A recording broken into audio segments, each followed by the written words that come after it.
Bien, buenas noches. En esta oportunidad voy a hablar acerca de lo que es la entrevista única. Bueno, para empezar, voy a presentar al grupo. Mi nombre es Marilu Paredes Torres. Asimismo, la compañera Mayra Santillán, Liesel Taipe y Tatiana Burcapaza. Somos estudiantes de la carrera de psicología en la Universidad UTP y llevamos el curso de observación y entrevista. En esta oportunidad, como ya les dije, voy a hablar acerca de lo que es la entrevista única, respondiendo a algunas preguntas. En la pregunta número 1 tenemos, ¿en qué caso se desarrolla la entrevista única? ¿No? Dando respuesta a ello, se desarrolla cuando el evaluador necesita obtener información puntual y suficiente en una sola sesión, ¿no? Sin requerir seguimientos posteriores, suele aplicarse en procesos de selección rápida, orientación vocacional y evaluación psicológica breve, ¿no? Entonces, más que todo se trata de profundizarse en el tema y que sea secuencial y breve, ¿no? Eso es lo que nos da a entender.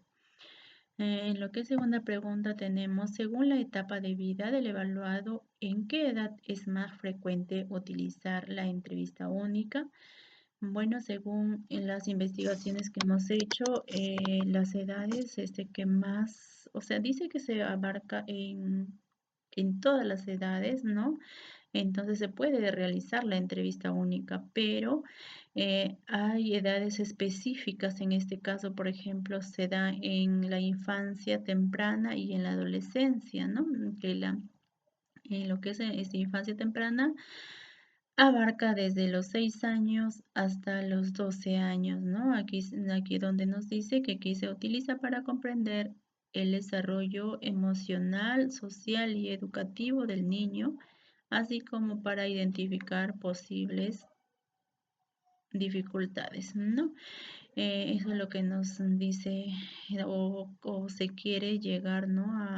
A entender o tal vez a rescatar en cuanto a lo que le esté pasando a las personas en esta etapa. Siguiendo a ello, en lo que es la etapa de la adolescencia, a inicio de la edad 13 años hasta antes de los 18 años, en esta etapa la entrevista puede abordar temas más complejos, ¿no? Como la identidad, las relaciones interpersonales y lo que es la salud mental también. ¿Ya? Eso es lo que nos quiere decir, más o menos los temas que abordan la entrevista única, ¿no? En la pregunta 3 tenemos, según el grado de dirección, ¿qué tipo de entrevista única es, no? La entrevista única se clasifica generalmente como semidirigida porque combina preguntas preparadas por el entrevistador con la posibilidad de explorar libremente las respuestas del entrevistado, ¿no? Que tiene que ser secuencial también, entonces, o tal vez elaborar un guión para que así sea un poco más centrada, ¿no? La entrevista única. En la cuarta pregunta tenemos, según la estructura, ¿qué tipo de estructura es la entrevista única? Dando respuesta a ello, tiene una estructura semiestructurada ya que sigue un orden general, inicio, desarrollo y cierre, ¿no? Entonces se va en orden, pero permite flexibilidad para adaptar la pregunta según el flujo de la conversación. Entonces, se quiere decir que se tiene que llegar a un entendimiento, ¿no? En este caso, continuamos con la pregunta número 5, donde nos dice qué función cumple la entrevista única. Entonces, ahora vamos a saber qué es o qué función cumple, ¿no? Entonces, ahí tenemos el diagnóstico o exploración inicial, permitiendo recopilar información suficiente para tomar decisiones o emitir una impresión general sobre la persona evaluada, ¿no? Asimismo, continuamos con la pregunta 6. ¿Qué nos dice en qué técnicas directivas son las que más se usan en una entrevista única? Dando respuesta, las más usadas son la paráfrasis, las preguntas cerradas, el resumen y la clasificación porque ayudan a mantener el control de la entrevista y asegurar que la información sea precisa. Entonces, no tenemos que asegurar eso, que la información que nos está brindando nuestro entrevistado sea la más legible, la más sincera.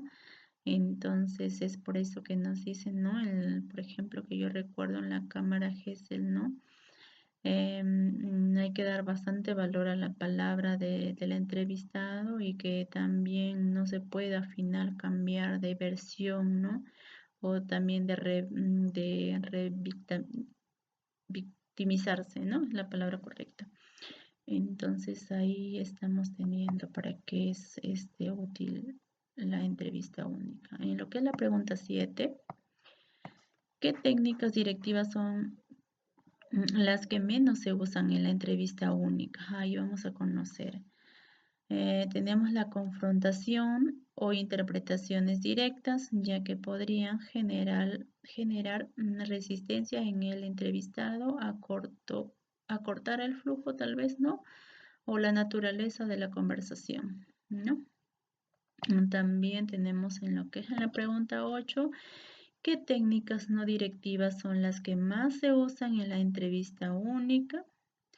Dando respuesta, ahí la que más se emplea son las de la escucha activa, las preguntas abiertas y las reformaciones que fortalecen la confianza y la libre expresión del entrevistado, ¿no? Entonces ahí también nos daremos cuenta de que el entrevistado tiene que ser un poco libre y tiene que sentir la confianza para que pueda él emitirnos todas sus emociones con una naturaleza y una sinceridad, ¿no?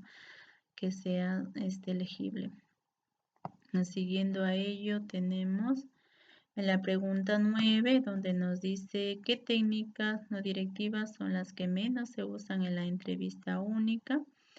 Ahí las menos utilizadas son son los silencios prolongados o las devoluciones emocionales profundas porque el tiempo es limitado y se busca un enfoque más funcional y breve, ¿no? Entonces ahí nos dice que estas entrevistas son un poco rápidas, ¿no? Y directas a lo que uno quiere encontrar, ¿no? En lo que es la pregunta 10, ahí nos dice, comenta los aspectos positivos de la entrevista única, ¿no? En la práctica de la entrevista y también emite una propuesta de mejora. Bueno, en lo que son los aspectos positivos tenemos entre estos aspectos se destaca en la práctica, porque es práctica, ahorra tiempo y permite obtener información relevante en una sola sesión. Asimismo, también ofrece la oportunidad de profundizar en las experiencias del entrevistado, lo que puede revelar necesidades específicas y áreas de mejora. Asimismo, también nos dice que la estructura de la entrevista puede adaptarse a las necesidades del entrevistado, permitiendo que la conversación fluya de manera natural y se ajuste a su ritmo.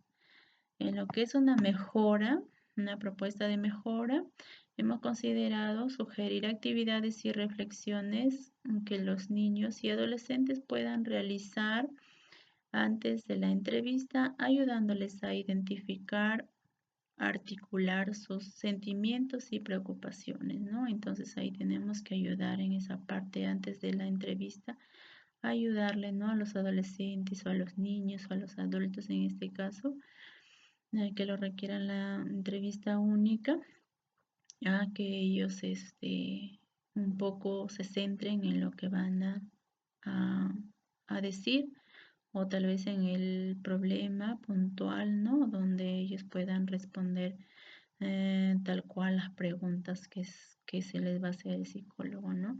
Eso sería todo. Muchas gracias.